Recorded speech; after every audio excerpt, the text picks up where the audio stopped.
Assalamualaikum warahmatullahi wabarakatuh. Salam Om Swastiastu, Namo Buddhaya, dan salam kebajikan. Apa kabar Lur? Hari ini kami dari kelas 18 Akuntansi 1 Fakultas Ekonomi Universitas Bangka Belitung akan mempresentasikan tentang instrumen penelitian. Sebelum melangkah lebih lanjut, kami akan memperkenalkan diri kami terlebih dahulu. Kami terdiri dari 3 orang. Yang pertama Nur Halimah, yang kedua saya sendiri sebagai moderator Tianda Fales, kemudian ada teman saya Ristidia Puspitasari. Nah, pada hari ini kami akan mempresentasikan tentang instrumen penelitian. Tentu saja untuk teman-teman yang sudah menempuh semester akhir nantinya akan melakukan penelitian. Jadi, kami harap teman-teman semua dapat menyimak dan menonton video kami hingga akhir. Adapun pembahasan kami pada hari ini yaitu mengenai instrumen penelitian, bentuk-bentuk instrumen penelitian, langkah-langkah menyusun instrumen, kemudian validitas instrumen. Yang pertama, definisi instrumen penelitian. Secara umum, instrumen penelitian adalah suatu alat bantu yang digunakan oleh peneliti untuk mengukur atau mengumpulkan informasi kuantitatif sebagai bahan pengolahan yang berkenaan dengan objek ukur yang diteliti.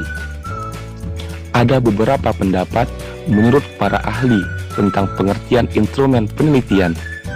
Yang pertama, menurut Suharsini Arikunto, instrumen penelitian adalah alat bantu yang dipilih dan digunakan oleh peneliti dalam melakukan kegiatannya untuk mengumpulkan data agar kegiatan tersebut menjadi sistematis dan dipermudah olehnya. Kemudian, menurut Noto Atmojo tahun 2010, instrumen penelitian adalah alat-alat yang digunakan untuk mengumpulkan data. Instrumen penelitian ini dapat berupa kuesioner, formulir observasi, formulir-formulir lain yang berkaitan dengan pencatatan data, dan sebagainya. Kemudian, bentuk-bentuk instrumen penelitian. Bentuk-bentuk instrumen penelitian kami bagi menjadi 6. Yang pertama, bentuk instrumen tes. Yang kedua, bentuk instrumen angket atau kuesioner. Yang ketiga, bentuk instrumen interview. Yang keempat, bentuk instrumen observasi. Yang kelima, bentuk instrumen skala bertingkat atau rating scale. Yang keenam, bentuk instrumen dokumentasi. Yang pertama, kita akan menjelaskan tentang bentuk instrumen tes. Bentuk instrumen tes adalah bentuk instrumen yang berupa rentetan pertanyaan, lembar kerja, atau sejenisnya yang dapat digunakan untuk mengukur pengetahuan, keterampilan, bakat, dan kemampuan dari subjek penelitian yang berisi soal-soal tes yang terdiri atas butir-butir soal. Berdasarkan sasaran atau objek yang diteliti, ada beberapa macam jenis tes. Yang pertama, tes kepribadian, kemudian tes bakat, kemudian tes inteligensi, yang kemudian tes sikap, dan yang terakhir tes minat. Kemudian, bentuk instrumen angket atau kuesioner adalah bentuk instrumen yang berupa sejumlah pertanyaan tertulis yang bertujuan untuk memperoleh informasi dari responden tentang apa yang ia alami dan ketahui. Ada beberapa macam bentuk kuesioner yang dibuat sebagai instrumen. Yang pertama, kuesioner terbuka, yaitu responden bebas menjawab dengan kalimatnya sendiri. Bentuknya sama dengan instrumen isian. Kemudian, kuesioner tertutup. Responden tinggal memilih jawaban yang telah disediakan. Bentuknya sama dengan kuesioner pilihan ganda. Yang ketiga, kuesioner langsung. Responden menjawab pertanyaan seputar dirinya. Yang keempat, kuesioner tidak langsung. Responden menjawab pertanyaan yang berhubungan dengan orang lain. Kemudian, checklist, yaitu daftar isian yang bersifat tertutup. Responden tinggal membubuhkan tanda cek pada kolom jawaban yang tersedia. Yang keenam, skala beringkat. Jawaban responden dilengkapi dengan pernyataan bertingkat. Biasanya menunjukkan skala sikap yang mencakup rentang dari sangat setuju sampai sangat tidak setuju terhadap pernyataannya. Bentuk instrumen yang ketiga adalah bentuk instrumen interview. Adalah bentuk instrumen yang berupa dialog yang dilakukan oleh peneliti untuk memperoleh informasi dari responden. Yang dalam pelaksanaannya, interview dapat dilakukan secara bebas, yang artinya wawancara bebas menanyakan apa saja kepada terwawancara tanpa harus membawa lembar pedomannya. Syarat interview seperti ini adalah pewawancara harus tetap mengingat data yang harus terkumpul. Kemudian ada bentuk instrumen observasi. Adalah bentuk instrumen yang berupa pengamatan langsung yang menggunakan penglihatan, pendengaran, penciuman, perabaan, atau pengecapan. Kemudian ada bentuk instrumen skala bertingkat. Adalah bentuk instrumen yang berupa ukuran subjektif yang dibuat secara berskala. Agar dapat mengantisipasi ketidakjujuran jawaban dari responden, maka perlu diwaspadai beberapa hal yang mempengaruhinya. Menurut Gall dan kawan-kawan, faktor yang berpengaruh terhadap ketidakjujuran jawaban responden adalah persahabatan, kecepatan menerka, penampilan instrumen, prasangka, halo efek, kesalahan pengambilan rata-rata, dan kemurahan hati.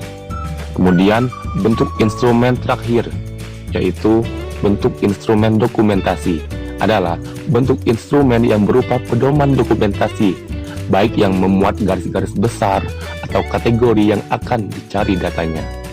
Instrumen dokumentasi dikembangkan untuk penelitian dengan menggunakan pendekatan analisis isi. Selain digunakan dalam penelitian untuk mencari bukti-bukti sejarah, landasan hukum, dan peraturan yang pernah berlaku. Kemudian kita akan menjelaskan tentang langkah-langkah penyusunan instrumen penelitian. Yang pertama adalah menentukan tujuan penyusunan instrumen. Saat menyusun instrumen, perlu ditetapkan tujuan penyusunan instrumen.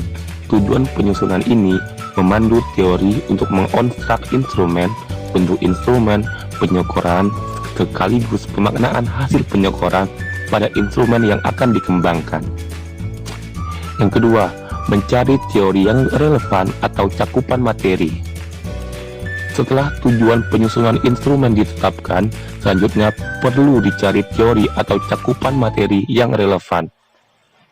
Teori yang relevan digunakan untuk membuat konstruk apa saja indikator suatu variabel yang akan diukur. Kaitannya dengan tes, perlu dibatasi juga cakupan materi apa saja yang menjadi bahan menyusun tes. Yang ketiga, menyusun indikator butir instrumen atau soal. Indikator soal ini ditentukan berdasarkan kajian teori yang relevan pada instrumen non-tes. Adapun pada instrumen tes, selain mempertimbangkan kajian teori, perlu dipertimbangkan cakupan dalam kedalaman materi. Yang keempat, menyusun butir instrumen. Penyusunan butir ini dilakukan dengan melihat indikator yang sudah disusun pada kisi-kisi. Pada penyusunan butir ini, penelitian perlu dipertimbangkan bentuknya. Misal, untuk non-tes akan menggunakan angket. Angket jenis yang mana menggunakan beberapa skala, perskorannya, dan analisisnya. Yang kelima, validasi isi. Setelah butir-butir soal tersusun, langkah selanjutnya adalah validasi. Validasi ini dilakukan dengan menyampaikan kisi-kisi, butir instrumen, dan lembar diberikan kepada ahli untuk ditelaah secara kuantitatif dan kualitatif. Selanjutnya, revisi berdasarkan masukan validator. Biasanya, validator memberikan masukan. Masukan-masukan ini kemudian digunakan peneliti untuk merevisinya. Jika perlu, peneliti perlu mengkonsultasikan lagi hasil perbaikan tersebut, sehingga diperoleh instrumen yang benar-benar valid.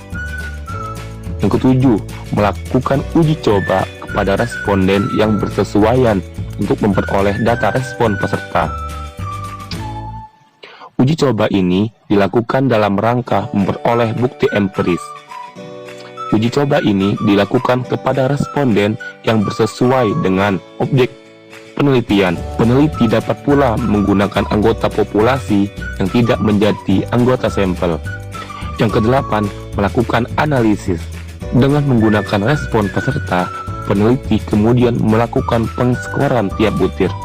Selanjutnya, hasil perskoran ini digunakan untuk melakukan analisis reliabilitas skor perangkat tes dan juga analisis karakteristik butir. Dan yang terakhir, merakit instrumen. Setelah karakteristik butir diketahui, peneliti dapat merakit ulang perangkat instrumen. Pemilihan butir-butir dalam merakit perangkat mempertimbangkan karakteristik tertentu yang dikehendaki peneliti. Misalnya, tingkat kesulitan butir. Setelah diberi instruksi pengerjaan, peneliti kemudian dapat menggunakan instrumen tersebut untuk mengumpulkan data penelitian. Dan pembahasan kita yang terakhir yaitu validitas instrumen penelitian. Validitas instrumen penelitian adalah kebijakan evaluatif yang terintegrasi tentang sejauh mana fakta empiris dan alasan teoritis mendukung kecakupan dan kesesuaian inferensi dan tindakan berdasarkan skor tes atau skor suatu instrumen. Ada 3 tipe validitas.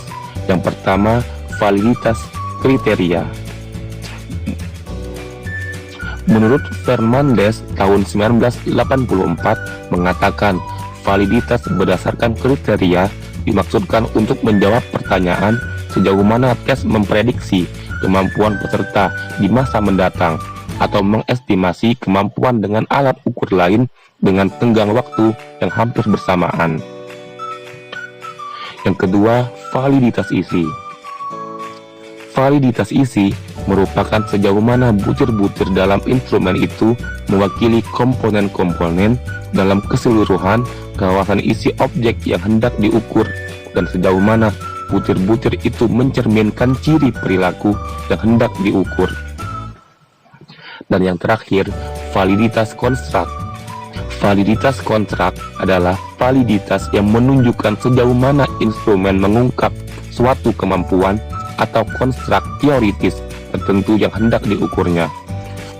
Prosedur validasi konstruk diawali dari suatu identifikasi dan batasan mengenai variabel yang hendak diukur dan dinyatakan dalam bentuk konstruk logis berdasarkan teori mengenai variabel tersebut. Jadi, bagaimana Lur mengenai presentasi kami hari ini? Semoga bermanfaat bagi teman-teman semua dan semoga pembahasan kami hari ini dapat membantu teman-teman dalam menyusun skripsi ataupun penelitiannya. Sekian dari kami, sampai jumpa di pembahasan selanjutnya. Assalamualaikum warahmatullahi wabarakatuh.